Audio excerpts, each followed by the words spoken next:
Oke, untuk yang pertama itu kita akan mengimport library yang dibutuhkan, di mana di sini terdapat 6 library, yaitu yang pertama, yaitu ada TD-First, di mana library TD-First ini berisi kumpulan paket untuk memanipulasi data, visualisasi data, dan analisis statistik. Selanjutnya ada MLR-T-First, di mana library ini menyediakan kerangka kerja untuk machine learning dengan fokus pada pemodelan regresi. Dan selanjutnya ada MLR-Tritanning, itu untuk melengkapi dari si library MLR Traverse dengan metode tunning hiperparameter untuk modul machine learning. Dan selanjutnya ada library paradox, di mana library paradox ini menyediakan alat untuk menganalisis data longitudinal dan data panel. Selanjutnya ada library KKNN, di mana library ini menyediakan algoritma Canary Snake Boards atau KNN untuk klasifikasi dan regresi. Dan library yang terakhir yaitu ada GGPUBR, di mana library ini menyediakan fungsi tambahan untuk meningkatkan visualisasi data ggplot 2. Dan selanjutnya itu ada library Smooth Family, di mana library ini berisi berbagai algoritma smooth atau synthetic minority oversampling teknik untuk menangani data imbang dalam machine learning. Dan selanjutnya itu kita akan memanggil library yang kita telah install tadi. Terus kemudian kita akan mengimport data, di mana di sini pada baris pertama itu sintaks yang membaca file CSV bernama diabetes dan menyimpannya ke dalam objek bernama diabetes, di mana parameter string s faktor sama dengan true itu berfungsi untuk mengubah semua kolom string menjadi faktor. Dan kemudian pada baris kedua ini sintaksnya berfungsi mengubah tipe data semua kolom yang memiliki nilai integer atau bilangan bulat menjadi numerik. Yang pertama itu terdapat fungsi mutat atau ya digunakan untuk mengubah data di dalam objek. Kemudian terdapat across yang digunakan untuk menerapkan fungsi pada beberapa kolom sekaligus.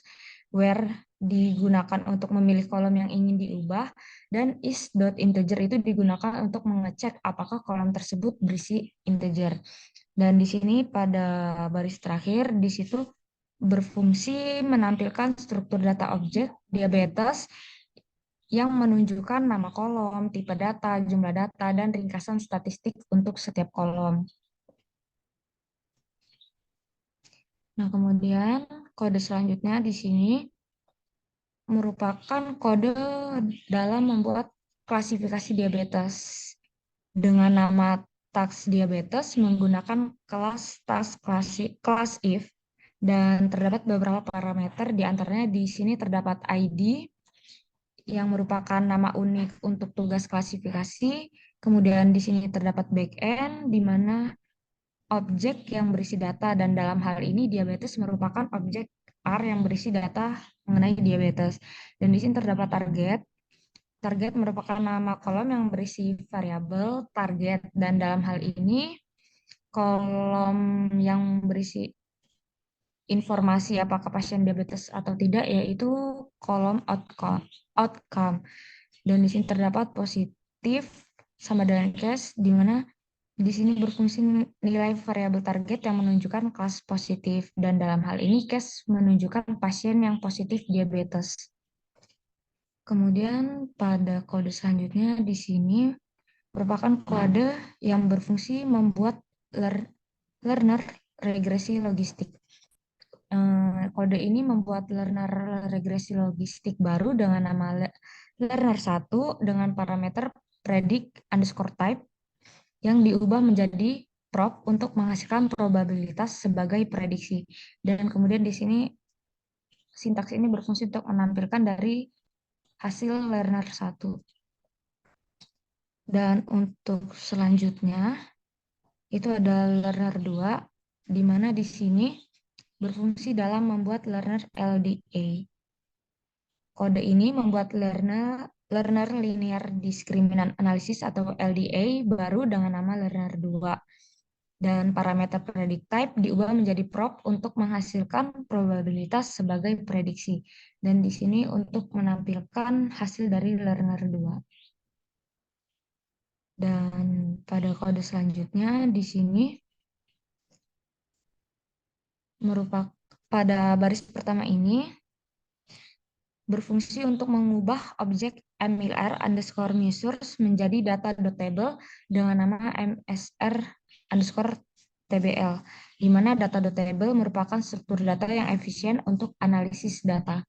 Dan di sini pada baris kedua ini merupakan kode untuk menampilkan 5 baris pertama dari MSR underscore TBL dan hanya menampilkan kolom key, label, dan tags underscore type. Dan kode selanjutnya ini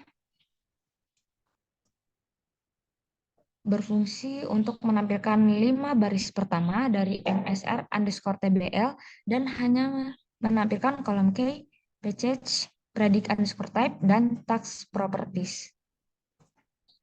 Kemudian ini hasilnya. Dan pada kode selanjutnya di sini merupakan kode untuk mengambil parameter learner regresi logistik yang dibuat dengan LRN buka kurung tanda kutip classif.log underscore rect tanda kutip tutup kurung dan mengubahnya menjadi data.table. Dan berikut hasilnya. Kode selanjutnya di sini merupakan kode untuk menampilkan parameter learner LDA dalam format data.table yang mudah dibaca. Dan dapat dilihat di sini hasilnya. Langkah selanjutnya itu kita akan melakukan pengukuran.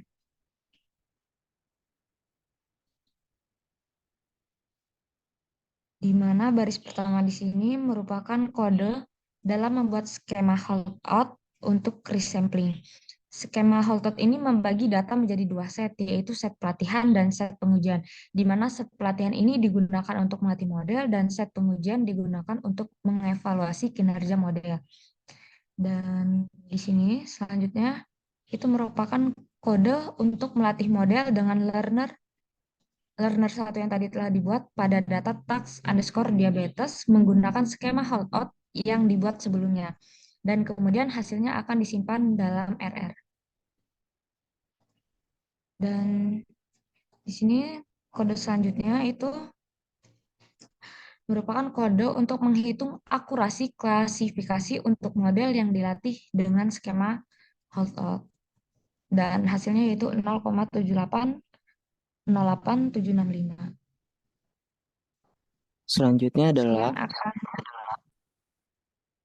Selanjutnya adalah penggunaan callout untuk LDA yang linear nerd 2.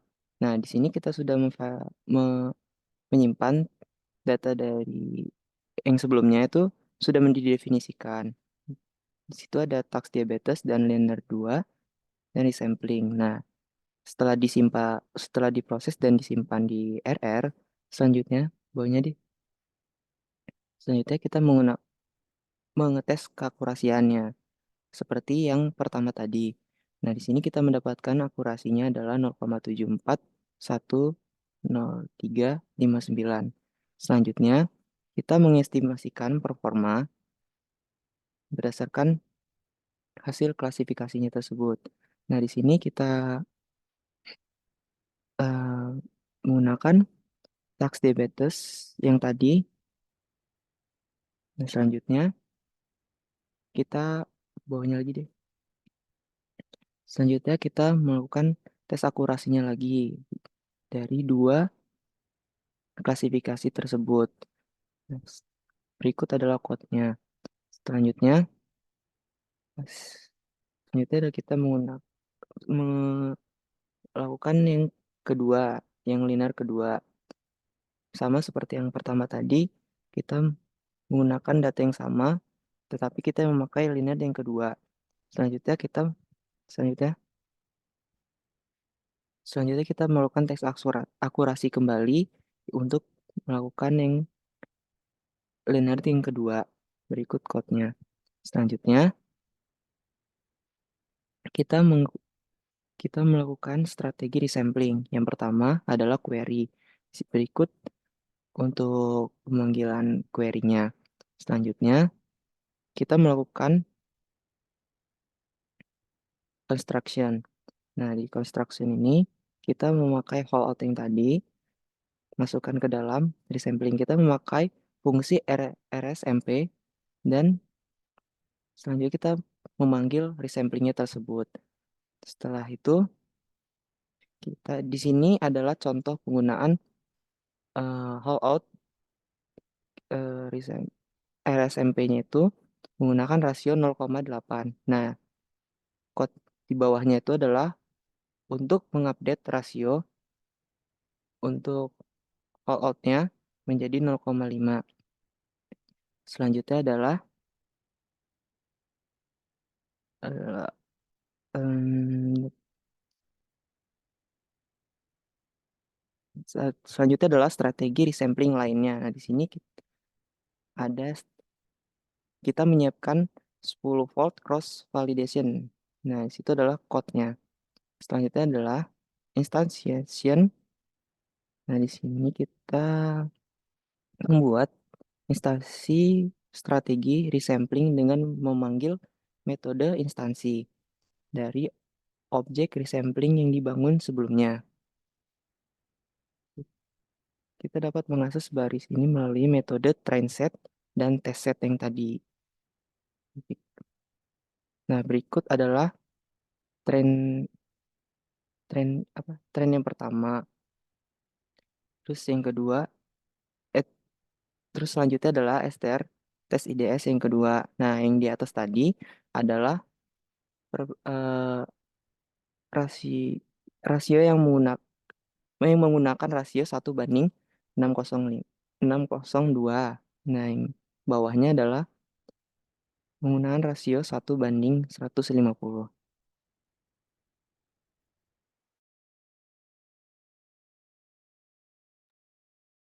Selanjutnya dijelaskan oleh Fadil.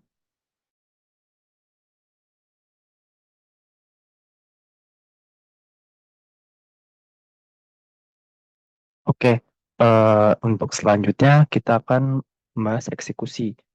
Eksekusi untuk memanggil awal fungsi resample yang dibangun dan mengembalikan objek resample resultnya yang membuat semua informasi yang diperlukan untuk memperkirakan performanya yang secara umum ya. Oke, untuk baris kodenya itu eh, resampling, kita akan membuat fungsi RSMP dengan membuka kurung CV dan volt sama dengan 4. Nah, volt sama dengan 4 ini merupakan eh, for volt cross validation yang sebagai strategi resamplingnya. Oke, lalu kita akan membuat resample ini dengan memuat tes diabetes, learner 1 dan resampling itu ke RR.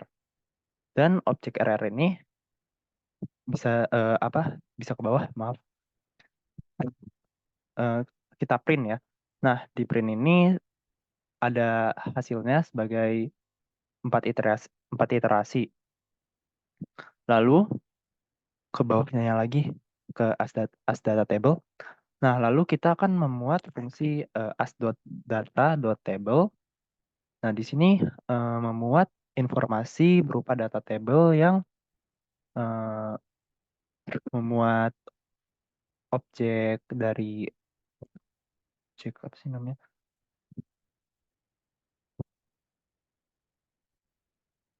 Nah, objek resamplingnya. Oke. Nah, terus ACC ya. Nah, di sini dalam kode yang ini kita akan secara eksplisit menggunakan akurasi klasifikasi sebagai ukuran kinerja yang akan meneruskannya ke metode dollar score untuk mendapatkan perkiraan kinerja setiap iterasi resampling.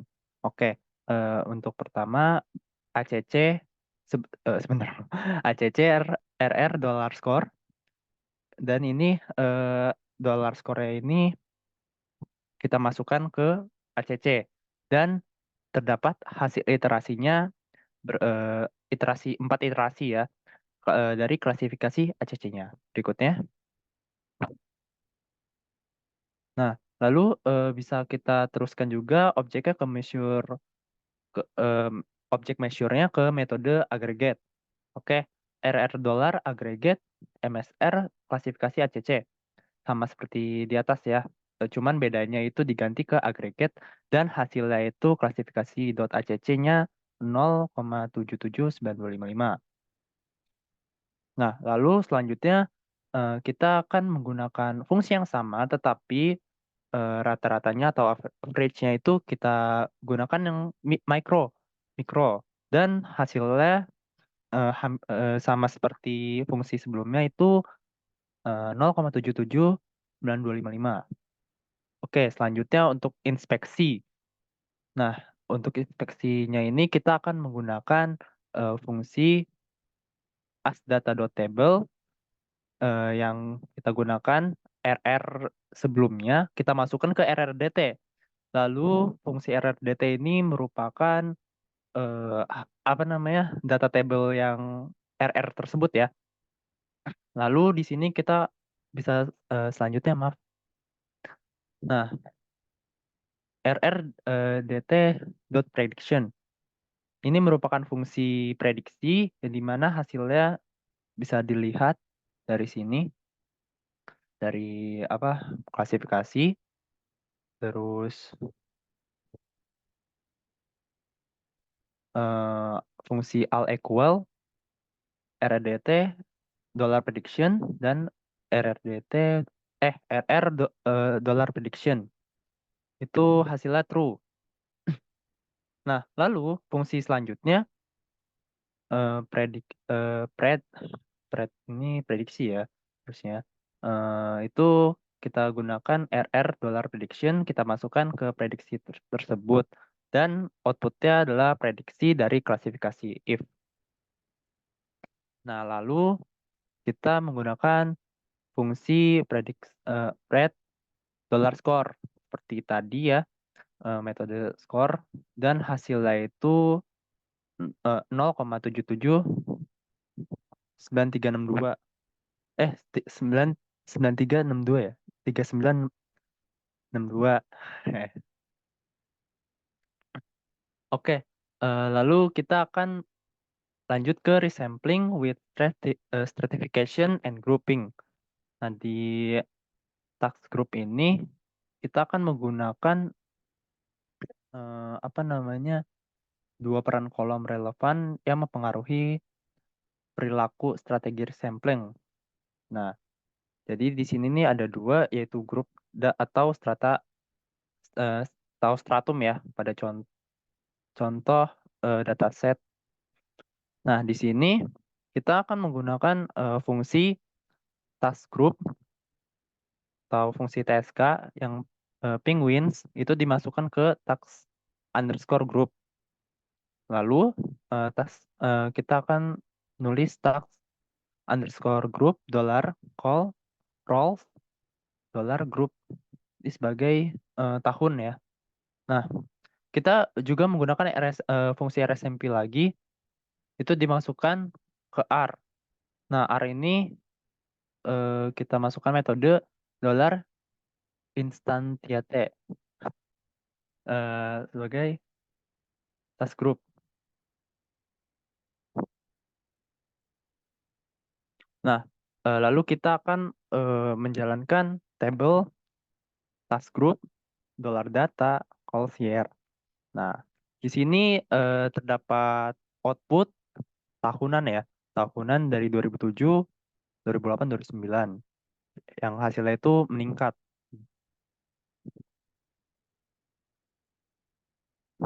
Oke, table task group dollar data row R test set ini mungkin ini iterasi apa 2009 itu hasilnya 120.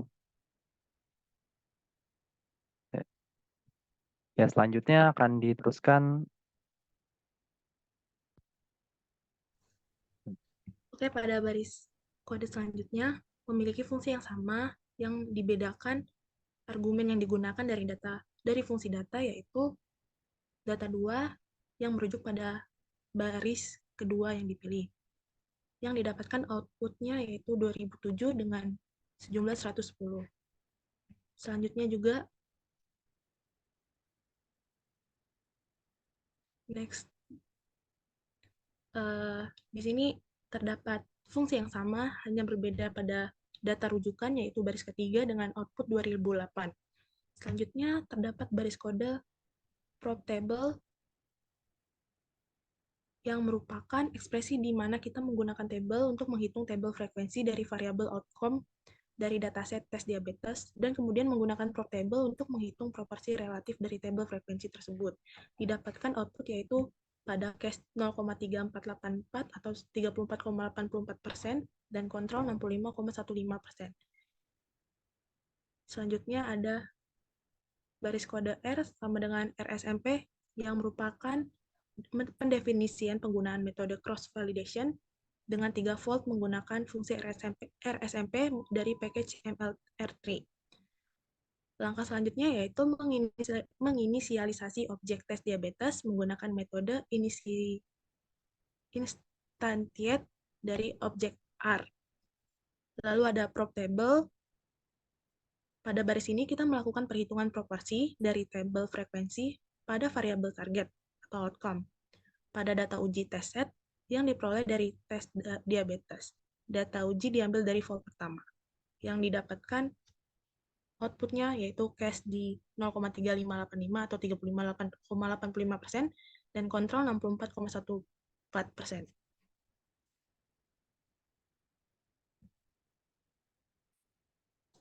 Pada baris kode selanjutnya terdapat fungsi yang sama yang hanya dibedakan pada data yang digunakan, yaitu database kedua dengan output case 32,66% dan kontrol 67,33%. Next.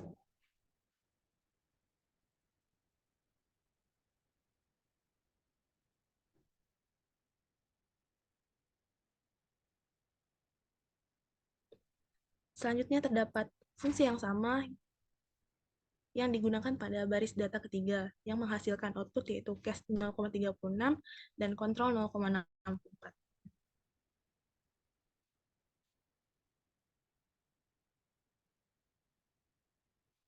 Selanjutnya digunakan fungsi baris kode tes diabetes yang merupakan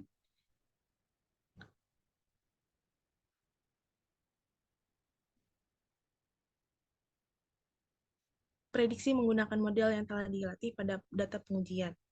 Di sini digunakan fungsi prop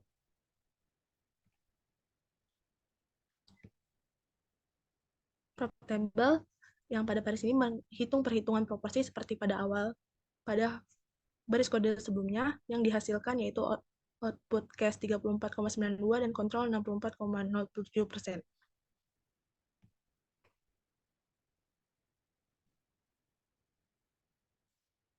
Pada fungsi ini juga digunakan fungsi prop table untuk menghitung proporsi yang didapatkan case 0,348 dan kontrol 0,652.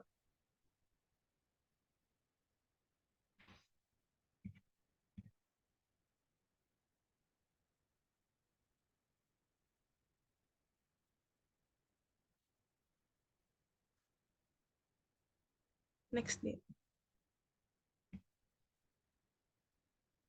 Selanjutnya masuk di ROC analysis, di mana pada baris ini digunakan fungsi splits. Kode ini diberikan untuk pembagian data, pelatihan model, dan evaluasi kinerja model untuk menangani masalah klasifikasi diabetes. Dengan splits merupakan pembagian data menjadi $train yang merupakan kode yang mengacu pada pelatihan model penggunaan data pelatihan yang telah dibagi sebelumnya, lalu terdapat pred yang merupakan kode untuk membuat prediksi menggunakan model yang telah dilatih. Didapatkan output sebagai berikut. Bisa dilihat pada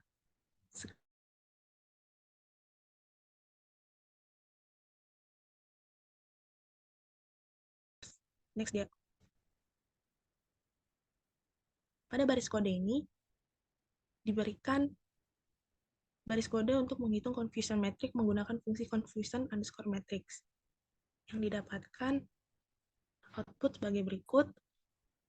Fungsi ini menghasilkan confusion metric berdasarkan prediksi dan kebenaran yang diberikan. Terdapat 4 sel, yaitu true positif, false negatif, false positif, dan true negatif. dengan respon cache control.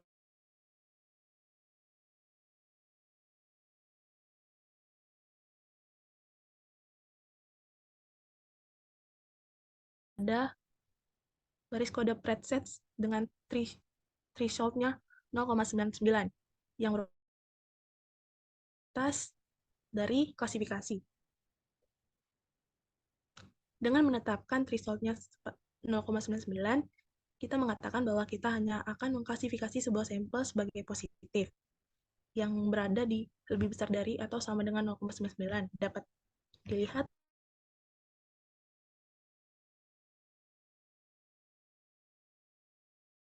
dengan cache kontrolnya pada layar.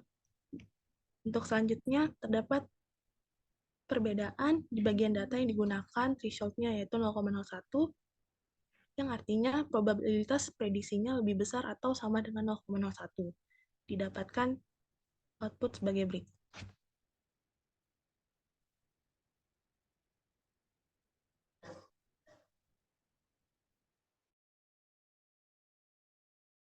Akan dilanjutkan oleh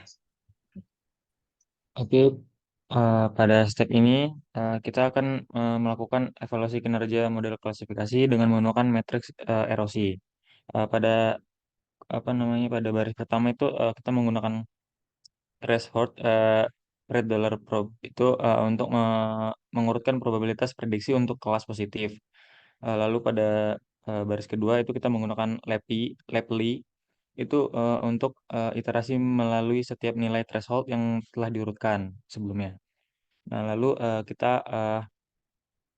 eh, pembuatan data frame yang berisi nilai threshold yang sudah diiterasi sebelumnya. Lalu kita melihat menampilkan baris. Bisa dilihat di bawah outputnya.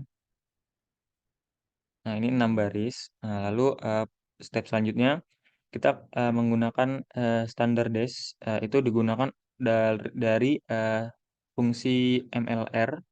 Nah, standar dash itu untuk membuat sebuah objek transformer yang akan digunakan untuk melakukan standarisasi data.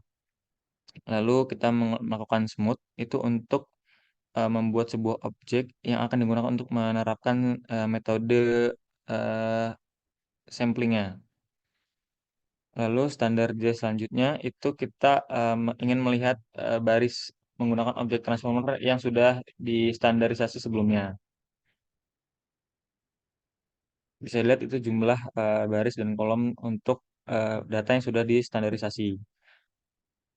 Lalu step selanjutnya yaitu smooth dollar trend itu kita gunakan untuk mentransformer smooth untuk oversampling pada data diabetes yang telah diberikan.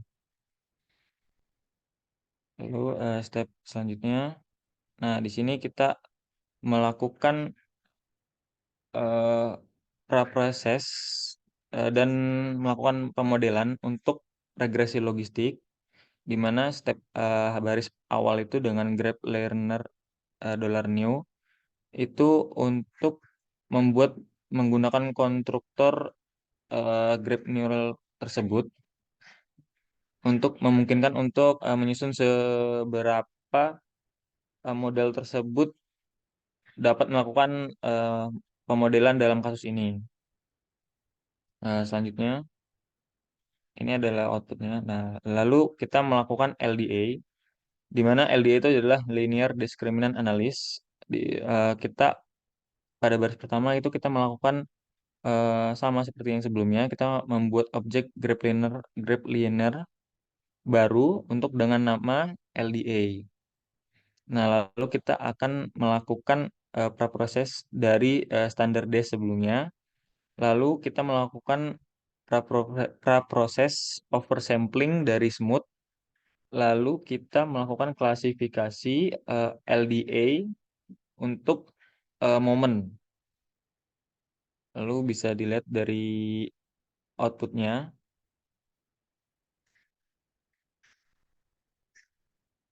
Nah, step selanjutnya yaitu adalah train model dengan keseluruhan data, di mana pada step kali ini kita melakukan pelatihan model logistik menggunakan seluruh data yang tersedia dalam objek tas diabetes.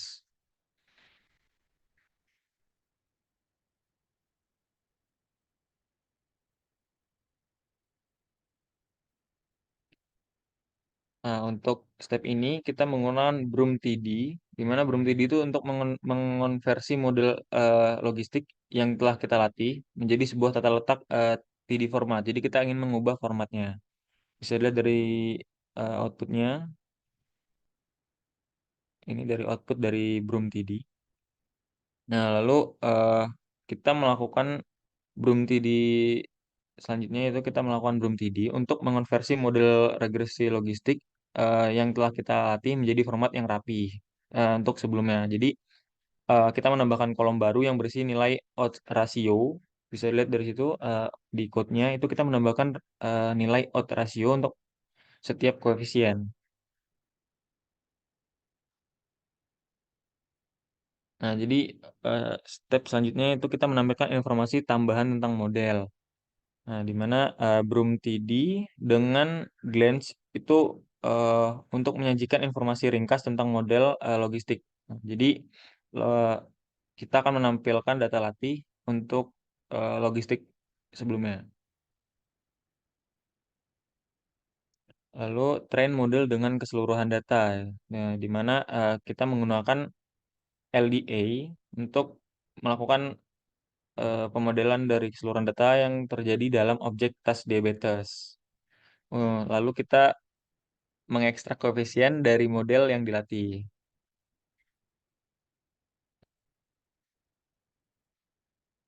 Lalu kita melakukan predik LD. Nah, itu kita gunakan untuk eh, melakukan prediksi. Lalu data prediksi tersebut diubah menjadi format yang sesuai dengan plot yang nanti kita akan tampilkan. Jadi intinya di sini untuk menggunakan model LDA yang sudah kita latih sebelumnya dengan LDA dollar model, klasik LDA model itu untuk data baru dengan new data sama dengan diabetes tersebut. Selanjutnya kita melakukan plot LD dengan menggunakan label kelas. Bisa dilihat dari output selanjutnya. Nah, ini adalah output dari label kelas yang telah kita model menggunakan logistik dan LDA. Terima kasih.